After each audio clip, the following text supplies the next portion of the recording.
You ever watch a TV show and just want to be friends with these main characters? I mean, if I had to pick, I definitely want to be friends with Hailee Steinfeld and Lucky the pizza dog.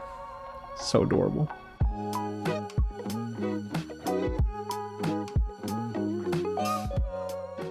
What's going on, everyone? James here with another real review, and I'm so excited to finally talk about the first 2 episodes of Hawkeye. A big thank you to Disney Plus for providing me with screeners for the first 2 episodes. I got a chance to see them early, guys, and we're going to talk about them. Now, this is going to be a spoiler-free review, but tomorrow, you guys, when they go live on Disney Plus, we're going to dive into my spoiler-filled recap, so you're going to want to stay subscribed to the channel by hitting the big red button below, hitting that thumbs up, and also tapping on that bell, and get loud down below in the comments too, guys. I need to know what you think about Hawkeye if you've already seen it. Do you love it? Do you not like it? Or if you haven't and you're just excited, let's get hype in the comments because there's a lot to love here. Like I mentioned, the 6-episode miniseries begins streaming on Disney Plus November 24th, and it's directed by Rhys and it stars Jeremy Renner, Hailee Steinfeld, and Vera Farmiga. There are some other names that we're going to talk about, but not in too much depth because it could lead into that spoiler territory. But hey, if you are unfamiliar with this miniseries, it really does kind of rip some of the source material from the Matt Fraction line of Hawkeye comics, something that I'm vaguely familiar with. I'm not the biggest comic book reader in the world,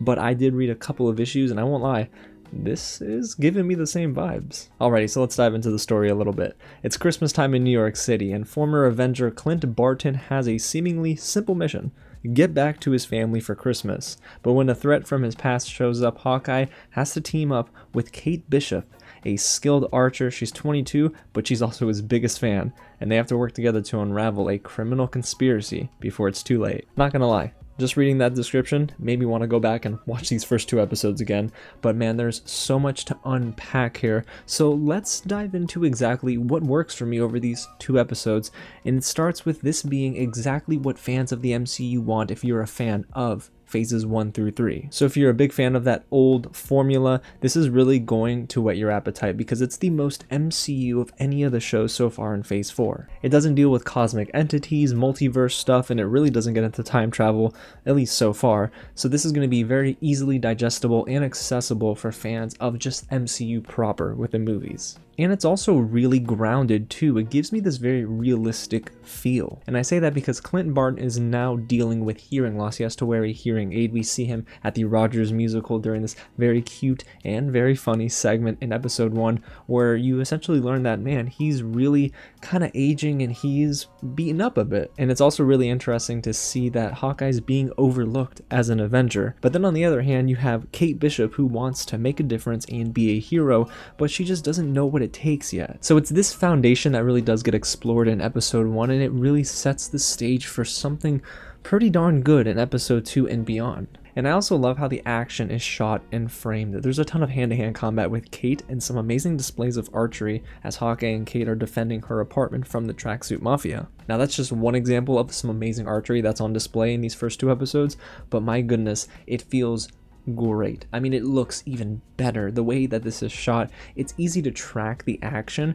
and nothing is ever overwhelming, right? I feel like I was able to really just hone in and get lost for about an hour. And then there are some really seamless transitions from action to drama-filled moments that never really felt too forced or unnatural. And that was always my concern in a way, where are they going to tackle the balance between having a show that really is focusing on Clint and Kate and their humor and the comedic timing between them both, and how are they going to also deal with the action and the drama? Because it's weird, sometimes shows are just great in terms of action but they lack in the emotional category, but here these first 2 episodes, they got a lot of heart. And a big reason why this show does have a lot of heart is the clear standout Hailee Steinfeld. Through 2 episodes over the course of 2 hours, guys, I was enamored with her performance. She is excellent as Kate Bishop, who's a 22-year-old that is a little bit awkward. She nails that pretty well, but is also very funny, delivers quippy liners, and is a beast in terms of action and just really defending the city from, well, the tracksuit mafia. And it's also the way that she has immediate chemistry with her co-stars, and that includes Jeremy Renner.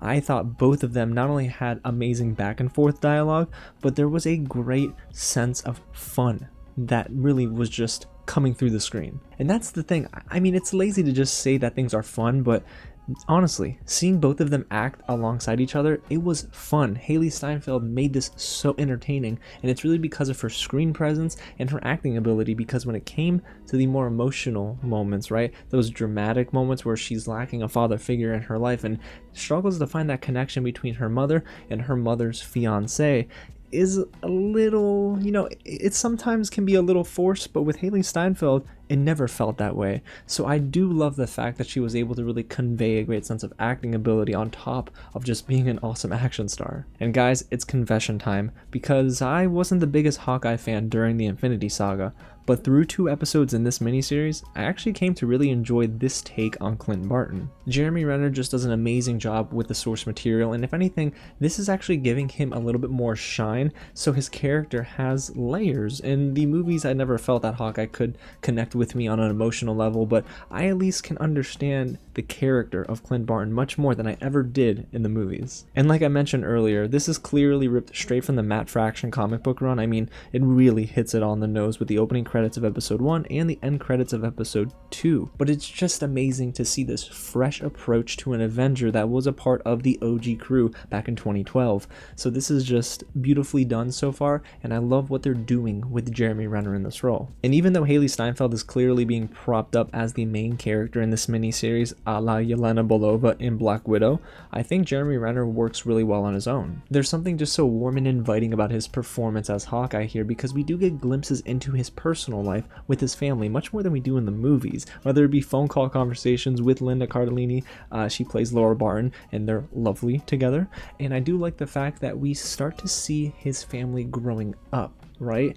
It's just awesome to witness, and it adds another layer to his character. But outside of our main duo, I enjoyed the writing overall, and that does include the writing for our antagonistic group, the Tracksuit Mafia. Guys, they're hilarious, honestly, and at first I wasn't sure if they were going the comical approach with this group, but the minute I heard one of the characters say bro, and then they all kept saying bro, and it seemed like, yes, they are just like this ragtag group of villains that can't really get a job done in a clean, effective way. They're sloppy. It just became even funnier to me. I mean, the humor overall was just so darn good, but it really is up to the actors to deliver it, and I felt that between Hailee Steinfeld's comedic timing, even Jeremy Renner's, and everyone surrounding them, this show was genuinely funny. But when it does come to the Tracksuit Mafia, there's room for a very cool reveal in episode 2, but I'm not going to spoil that. We'll talk about that tomorrow. It's just so amazing to see what they're building towards for the rest of this 6-episode series. But speaking of these 2 episodes, you're probably wondering which one is stronger. Well, both are very good, but for me, episode 2 takes the cake.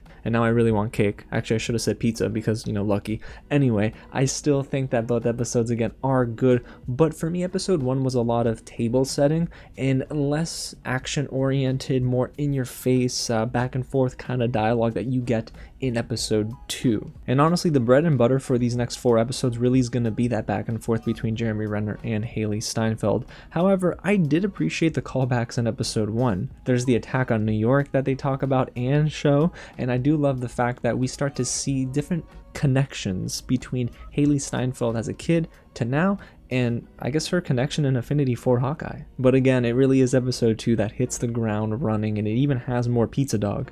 I mean, it's Pizza Dog. Alrighty, so for as much as I'm gushing about these first 2 episodes, there are certain areas that I didn't feel worked as well as the others. And that starts with the writing for Vera Farmiga's character, Eleanor, who is Kate's mother. Now listen, I love Vera Farmiga as an actor. She is clearly talented, but I think that the usage of her character within these first 2 episodes wasn't very effective for me. Every time they gave her and Kate a moment on screen, it did feel a little bit fabricated. There wasn't much of a natural feeling, and maybe that's on purpose because I do get a sense of mystery surrounding Eleanor, but guys, I can't lie to you, it just never clicked with me as well as the other elements of these episodes. But I am expecting Vera Farmiga to really get some shine, because I'd imagine that there's no way they sideline her for the rest of the series. And of course, when it comes to villains in the MCU, the old adage and the big heavy criticism criticism with a lot of these movies and shows is that the villains aren't so strong. I think that they've really rectified that as of late, and I will tell you that the Tracksuit Mafia got much more interesting at the end of episode 2,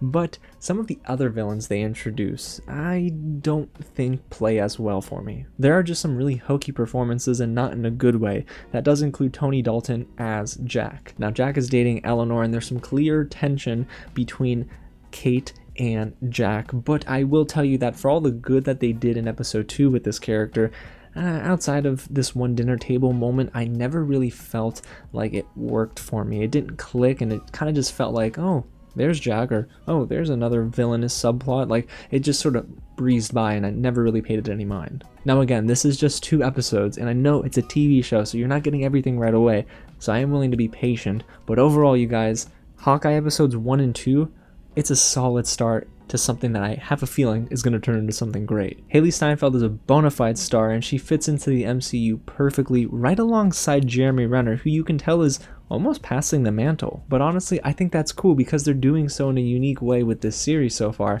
and it's really just nice to get a deeper dive into the life of Clint Barton, because I was tired of the surface level approach they gave him in anything to do with the Infinity Saga. I mean, yeah, we did get something, you know, in Infinity War and Endgame where we got a little bit more of Clint, but we didn't get enough for me to really feel connected to the character. But here, I'm already much more of a Hawkeye fan than I've ever been in the Infinity Saga or the MCU overall. There's a great dosage of humor here that works for me. I love the back and forth infighting dialogue, and heck, the action is even incredible. And no, we haven't seen that amazing car chase sequence that they teased at Disney Plus Day, but when that does happen, I have a feeling my jaw's gonna be on the ground because I was already floored with some of what we got in episode 2. And no, I can't really tell you that this is my favorite show so far in the MCU, but what I will tell you is that through 2 episodes, if it continues on this pace, it has potential to be right up there with WandaVision. And if you know me, WandaVision is my #1 MCU series so far, and yeah, I'm really just confident in Hawkeye after what we got with these first 2 episodes.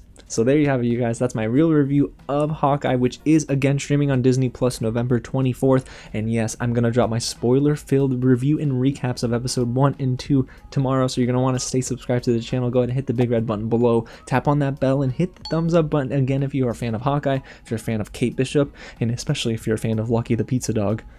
Such a good boy. And if you haven't already, go ahead and get loud down below in the comments and let me know what you think of this review, if you agree or disagree with some of my takes, and if you've already seen episodes 1 and 2, let me know which one is your favorite. Alrighty, you guys, again, thanks so much for watching, and I'll catch you at the next screening. And actually, is pizza good for dogs? I feel like that would upset their stomach. I mean, I'm lactose sensitive. I mean, are dogs lactose sensitive? So many questions.